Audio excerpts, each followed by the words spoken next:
Hello friends, कैसे हैं आप सभी। आज हम आपके लिए लेकर आए हैं लेक्चर नंबर 8 ऑफ अकाउंटेंसी।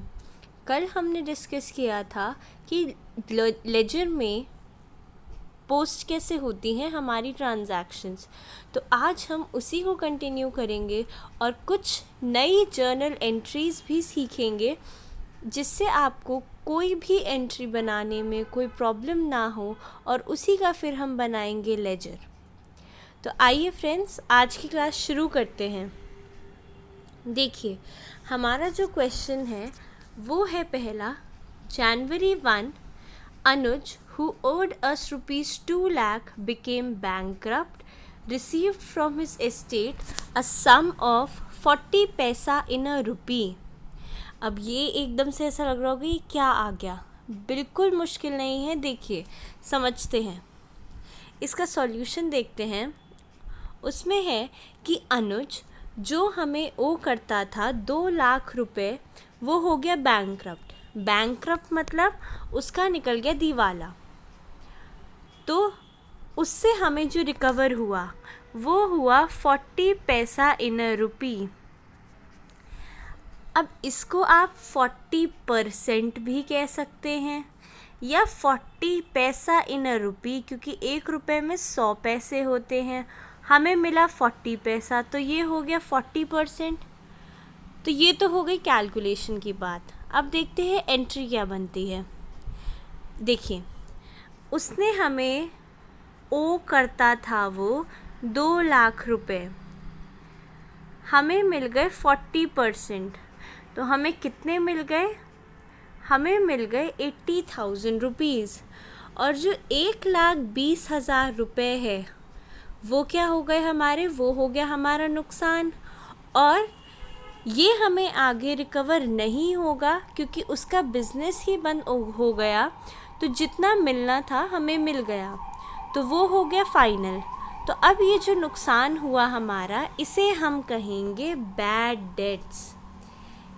ये हमने टर्म अकाउंटिंग टर्म्स करते हुए डिस्कस करी थी कि बैड डेट्स क्या होते हैं कि किसी ने हमें देना है पैसा, लेकिन अब वो किसी कारणवश नहीं दे पा रहा और आगे भी नहीं दे पाएगा, तो हमें बुक्स अपनी बंद करने के लिए हम उसे डाल देते हैं बैड डेट्स अकाउंट में।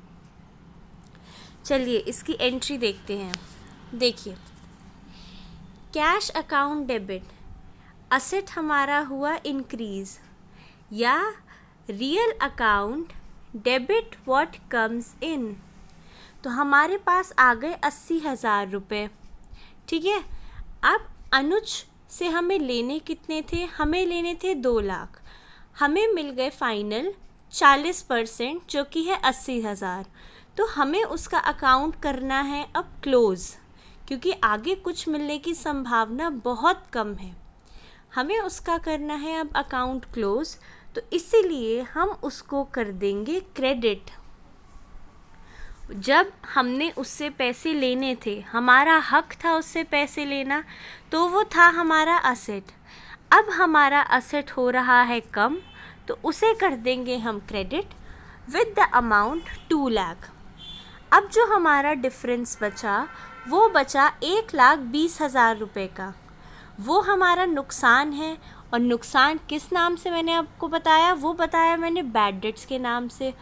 और बैड डेट्स हमारा डेबिट क्यों हुआ? क्योंकि ये है हमारा नुकसान, नॉमिनल अकाउंट, तो debit all expenses and losses. तो इसीलिए ये हो गया हमारा 1,20,000 रुपये से डेबिट। ये हो गई हमारी पहली एंट्री कि बैड डेट्स हमारा नुकसान है, इसलिए हमने कर दिया उसको डेबिट। हमें क्लोज करनी है अपनी बुक्स, क्योंकि आगे उससे कुछ मिलने की संभावना बहुत कम है। ठीक है फ्रेंड्स, ये तो हो गई हमारी फर्स्ट एंट्री। चलिए नेक्स्ट एंट्री देखते हैं। नेक्स्ट है हमारी, आज हमारा जो फोकस रहेगा वो रहेगा कि अगर मान लीजिए, वैसे अभी तक जो हम एंट्रीज़ कर रहे थे वो हम कर रहे थे कैश, कि हमसे कोई सामान लेकर गया, हमें उसने दिया कैश, लेकिन वो चेक भी तो दे सकता है। बैंक की ट्रांजैक्शंस तो बहुत हो गई हैं। मोदी जी ने वैसे भी डिजिटल इंडिया प्रमोट करने के लिए ट्रांजैक्शंस कैश में कम कर दी हैं। तो आज हमारा फोकस रहेगा कि अगर बैंक से रिलेटेड ट्रांजैक्शन है तो क्या होगी। चलिए देखते हैं। जनवरी 2 पेड इनटू बैंक ₹50,000, या फिर डिपॉजिटेड इनटू बैंक, या फिर ओपनड अ बैंक अकाउंट। इन तीनों में से कुछ भी दिया होगा तो एंट्री हमारी रहेगी एकदम सेम। तो आइए एंट्री देखते हैं। ओपनड अ बैंक अकाउंट, अब है वो हमारा पैसा, कैश हो या बैंक में हमारा बैंक बैलेंस पड़ा होगा तो वो हमारा असेट ही। तो हमारा बैंक बैलेंस यहाँ पर बढ़ गया क्योंकि हमने बैंक अकाउंट ओपन किया और हम कैश उसमें जाके जमा करा आए, तो हमारा असेट बढ़ गया। या कर लीजिए debit what comes in, bank balance आ गया तो वो हो गया डेबिट। उसके बाद हमने जमा क्या कराया, हम बिजनेस से कुछ कैश ही तो लेकर गए होंगे, वही तो हमने जमा कराया होगा। तो कैश है हमारी दूसरी असेट जो यहाँ पे हो रही है कम, या फिर कह लीजिए कि रियल अकाउंट में क्रेडिट व्हाट गोज़ आउट। तो ये हो गया हमारा क्रेडिट। हमने खोला बैंक अकाउंट तो हमारी बैंक नाम की असेट बढ़ गई, और हमने जमा किया उसमें कैश तो हमारी कैश नाम की असेट घट गई, तो वो हो गया क्रेडिट। ये बन गई हमारी दूसरी transaction, bank account debit to cash account. हमने बैंक अकाउंट खोला या हमने बैंक में पैसा जमा कराया। ठीक है फ्रेंड्स, आइए नेक्स्ट देखते हैं। डिफरेंस कुछ नहीं है, आगे अभी और ट्रांजैक्शंस देखते हैं तब आपको और क्लियर समझ में आएगा। देखिए, जनवरी 3 issued a check in favor of Ramesh. A check is drawn in favor of Ramesh, मतलब रमेश के फेवर में हमने चेक ड्रॉ किया। मतलब हमने देने थे रमेश को कुछ पैसे, अब हम उसे कैश ना देकर हम उसे दे रहे हैं चेक 5,000 रुपये का। इसकी एंट्री देखते हैं। देखिए, अगर ये होती कैश की ट्रांजैक्शन तो हमने रमेश को देने थे पैसे, ठीक है। तो रमेश थी हमारी लायबिलिटी, और लायबिलिटी हो रही है हमारी कम, तो वो हो जाता डेबिट, क्योंकि बोझ था हमारे सर पे कि हमने उसे पैसे देने हैं। अब वो बोझ हो गया हमारा कम, तो वो तो हो गया डेबिट। और बाहर क्या जाता, बाहर जाता कैश, हमारा असेट कम होता, या कह लीजिए कि हमारा real account credit what goes out. ये हो जाती है हमारी एंट्री। अब हम उसे कैश ना देकर हम दे रहे हैं उसको चेक, तो सीधा कैश की जगह आ जाएगा टू बैंक अकाउंट। लॉजिक बिल्कुल सेम है। बैंक नाम की असेट हमारी हो रही है कम, या रियल अकाउंट हो रहा है क्रेडिट व्हाट गोज़ आउट, तो इसलिए हमने कर दिया बैंक अकाउंट को क्रेडिट। ठीक है फ्रेंड्स, चलिए नेक्स्ट एंट्री की तरफ चलते हैं। January 4 paid staff salaries by cheque. ये एंट्री हम पहले भी कर चुके हैं, तब हमने कैश से दी थी, अब हम चेक से दे रहे हैं। तो डिफरेंस कुछ नहीं आएगा, डिफरेंस आएगा सिर्फ यहाँ होता कैश अकाउंट, अब है यहाँ पर बैंक अकाउंट। देखिए, हमने स्टाफ की सैलरीज पे की, मतलब हमारा हुआ एक्सपेंस। नॉमिनल अकाउंट के हिसाब से debit all expenses and losses. अगर आपका कैश बाहर जाता तो आप करते कैश अकाउंट को क्रेडिट, क्योंकि हमारी एक असेट होती कम, या फिर क्रेडिट व्हाट गोज़ आउट। अब हमारा बैंक बैलेंस कम हो रहा है तो हम कैश की जगह कर देंगे बैंक अकाउंट, जो कि होगा 2,000 रुपीज़ से। ठीक है, चलिए आगे बढ़ते हैं। नेक्स्ट एंट्री है हमारी जनवरी 5 Drew from bank. Withdrew from bank for office use, हमने अपने बैंक से कुछ पैसे निकाले बिजनेस में यूज़ करने के लिए, 3,000 रुपये। देखिए इसकी एंट्री जो हमारी बनी, हमने निकाले पैसे, ठीक है, तो बिजनेस में आया कैश, डेबिट व्हाट कम्स इन, या कैश नाम की असेट आ गई बिजनेस में। और हमारा कम क्या हुआ, हमारा कम हुआ bank balance, credit what goes out, या फिर असेट हो गई हमारी कम, तो ये हो गया क्रेडिट। अब याद कीजिए जब हमने डिपॉजिट किया था हमारी एंट्री थी बैंक डेबिट टू कैश, अब है हमारी entry cash debit to bank account. ज़्यादा डिफरेंस नहीं है, एक असेट कम हो रही है, एक असेट बढ़ रही है।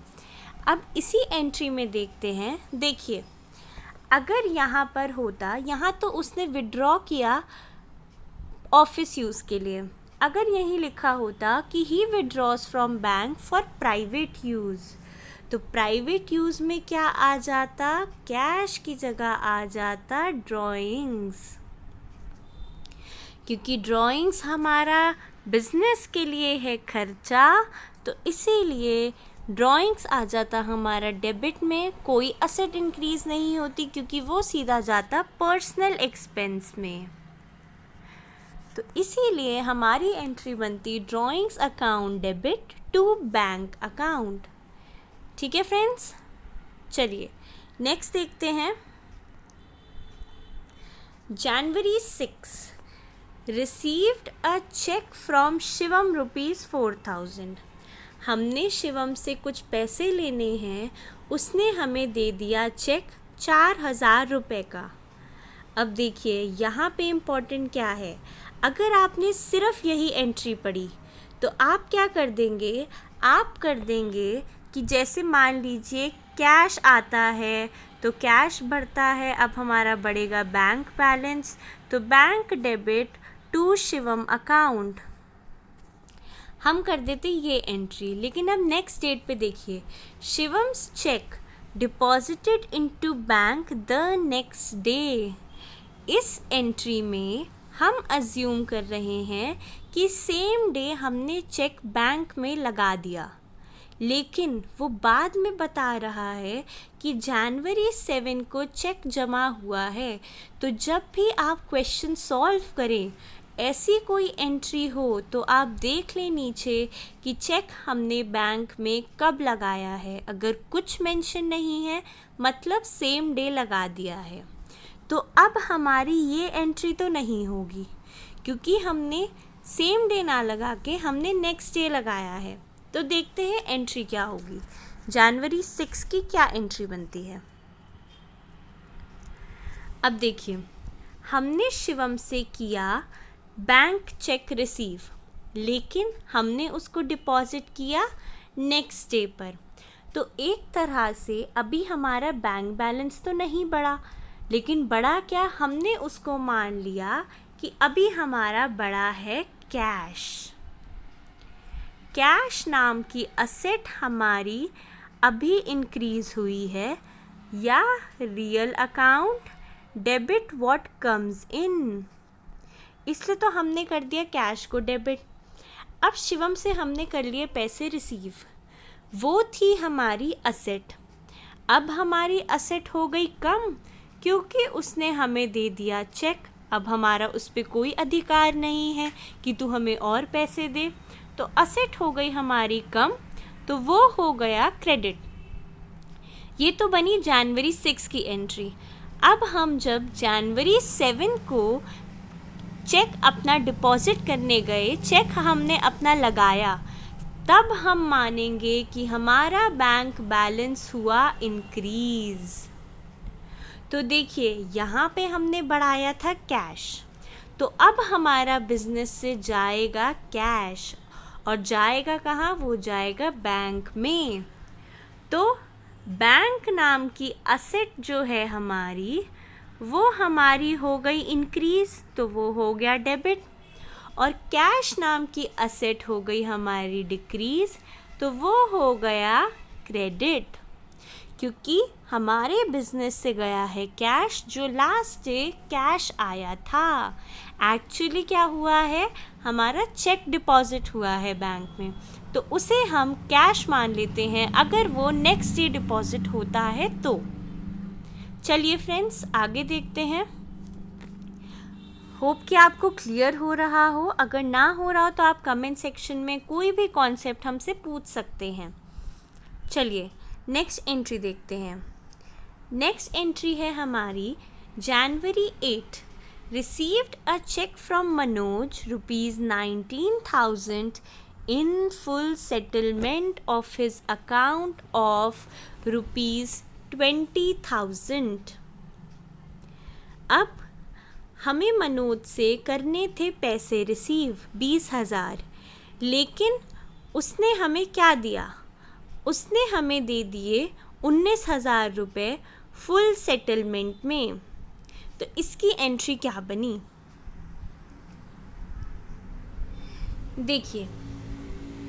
फुल सेटलमेंट है, मतलब 1,000 रुपये उसने हमें दिए कम, तो हमने उसको दिया डिस्काउंट। डिस्काउंट हो गया हमारे लिए एक्सपेंस, तो नॉमिनल अकाउंट के हिसाब से वो हो गया हमारा एक्सपेंस, तो उसे कर देंगे डेबिट।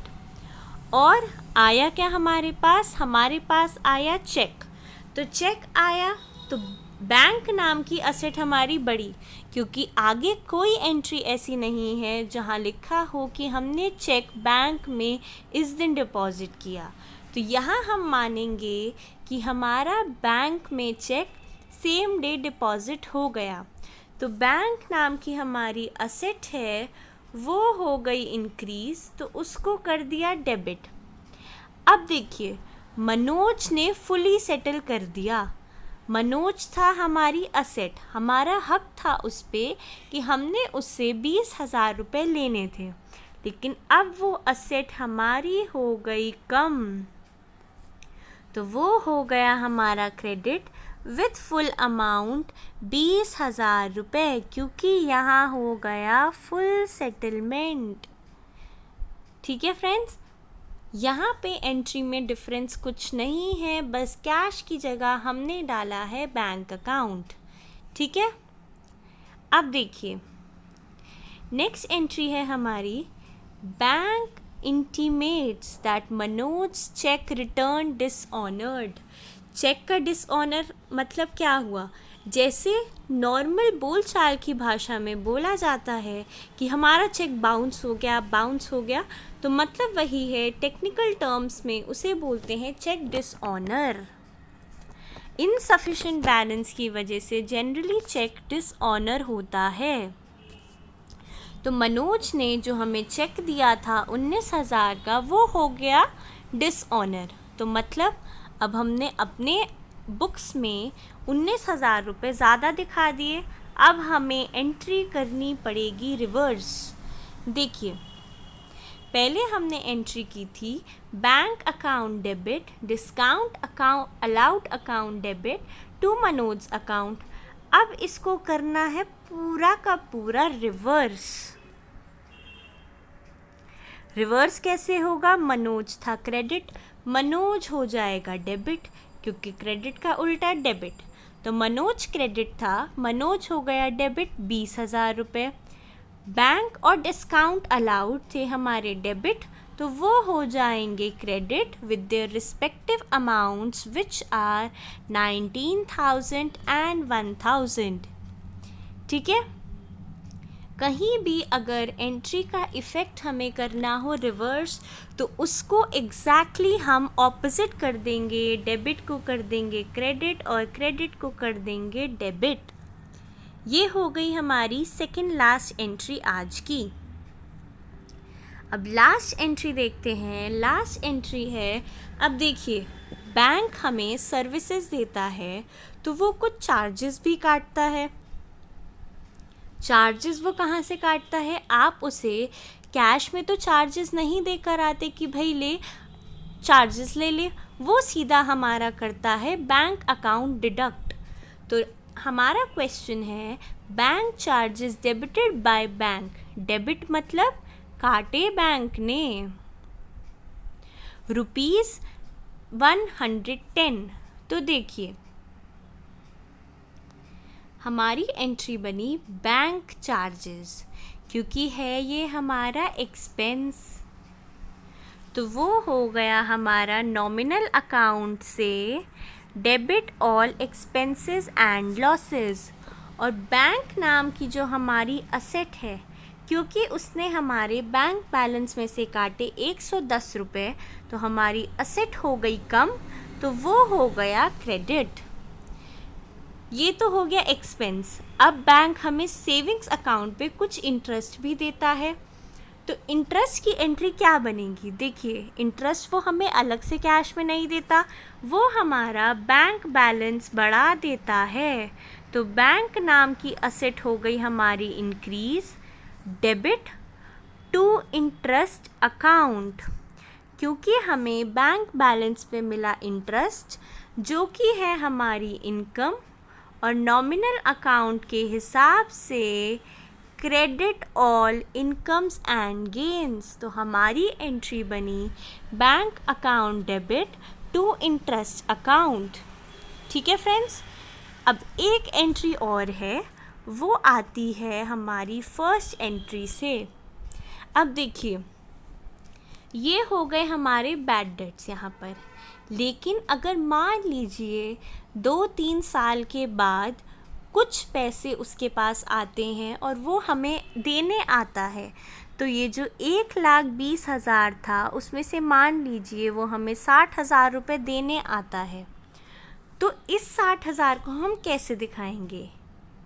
हमारे पास आया कैश, कैश नाम की असेट इंक्रीज हो गई तो वो हो गया डेबिट, और इनकम हुई हमारी, वो हुई बैड डेट्स रिकवर्ड अकाउंट के नाम से। हमारी जो इनकम बनी वो बनी बैड डेट्स रिकवर्ड। जो हमारे बैड डेट्स हुए थे वो हो गए, कुछ अमाउंट रिकवर हो गया, तो वो हमारी एंट्री जाएगी कैश नाम की असेट बढ़ी, बैड डेट्स नाम की इनकम से बढ़ी, तो ये हो गया हमारा cash account debit to bad debts recovered account. ये तो हो गई हमारी एंट्रीज़। ये थोड़ी नई जर्नल एंट्रीज़ थी जो हमने पहले नहीं डिस्कस की थी। मैंने आपको बोला था जर्नल हमारा साथ साथ चलेगा। तो चलिए अब इसका हम बनाते हैं लेजर। इस क्वेश्चन में बहुत सारे लेजर बनेंगे। जो मैं आपके लिए बनाऊंगी वो बनाऊंगी एक बैंक का, वो है काफ़ी इम्पॉर्टेंट, और एक कैश का डिस्कस कर लेंगे। देखिए चलते हैं अब बैंक अकाउंट के लेजर पे। तो बैंक अकाउंट का लेजर हमारा कहाँ से स्टार्ट होता है? हमारा स्टार्ट होता है जनवरी 2। जनवरी 2 को हमारी एंट्री थी, हमने खोला था बैंक अकाउंट, वो थी हमारी bank account debit to cash account.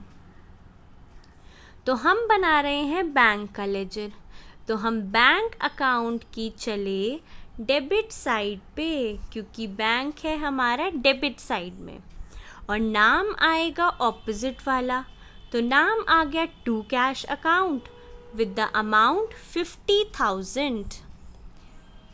Easy, ये हम कल पूरा अच्छे से डिस्कस कर चुके हैं, आज फिर बता रही हूँ। जहाँ पे जिसका आप लेजर बना रहे हैं वो डेबिट में है तो उसकी डेबिट में आ जाइए और नाम लिख दीजिए ऑपोजिट वाला, और अगर वो क्रेडिट में है तो उसकी क्रेडिट में आ जाइए और नाम लिख दीजिए ऑपोजिट वाला। चलिए नेक्स्ट एंट्री देखते हैं। नेक्स्ट एंट्री थी हमारी जनवरी 3 की, रमेश को हमने दिया था चेक, तो एंट्री थी हमारी Ramesh account debit to bank account. यहाँ बैंक है हमारा क्रेडिट साइड में, तो हम चलते हैं बैंक अकाउंट की क्रेडिट साइड में। ये हो गई बैंक अकाउंट की क्रेडिट साइड, नाम आ गया रमेश का, जो कि है ऑपोजिट वाला, तो लग गया साथ में बाय। क्रेडिट में यूज़ होता है बाय, डेबिट में यूज़ होता है टू, तो ये हो गया बाय रमेश अकाउंट 5000 रुपीज़। ठीक है फ्रेंड्स। अब नेक्स्ट एंट्री थी हमारी, हम दे रहे थे सैलरीज चेक से। ठीक है, तो हमारी एंट्री थी salaries debit to bank account. यहाँ चलते हैं, देखिए यहाँ पे हमारा बैंक है, वो है हमारा क्रेडिट साइड में। तो हम आ जाते हैं बैंक अकाउंट की क्रेडिट साइड में। नाम हो जाता है ऑपोजिट वाला जो है by salaries account with the amount 2000। आज तो बहुत इजी लग रहा होगा क्योंकि कल हम इसको बहुत अच्छे से डिस्कस कर चुके हैं। अब हमारी एंट्री बनी बाय सैलरीज अकाउंट 2000। चलिए नेक्स्ट एंट्री देखते हैं। नेक्स्ट एंट्री हमारी है जनवरी 5 की। जनवरी 5 की एंट्री थी, हमने अपने बैंक अकाउंट से विड्रॉ किया था कुछ अमाउंट, तो एंट्री थी cash account debit to bank account. चलिए देखते हैं।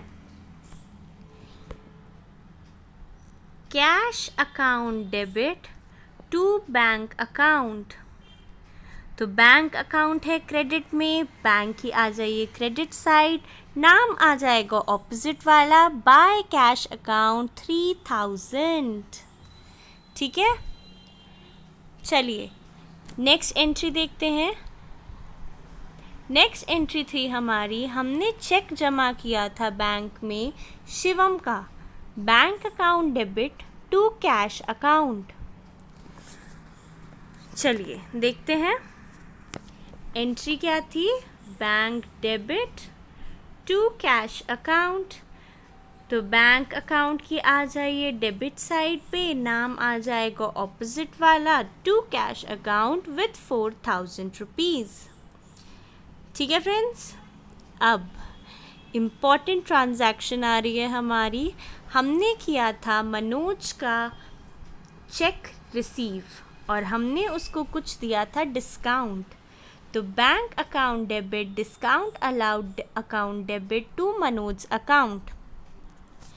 एक बार इसको लिख लेते हैं नीचे, देखिए बैंक डेबिट डिस्काउंट अलाउड को मैं डीए लिख रही हूँ, आप पूरा लिखेंगे, टू मनोज अकाउंट। यहाँ था 19,000, यहाँ था 1,000, यहाँ था 20,000। तो देखिए यहाँ बैंक है हमारा डेबिट साइड में, तो आ जाइए बैंक अकाउंट की डेबिट साइड में, नाम आ जाएगा ऑपोजिट वाला, अमाउंट आ जाएगा बैंक वाला, तो वो हो गया 19,000 टू मनोज अकाउंट 19,000।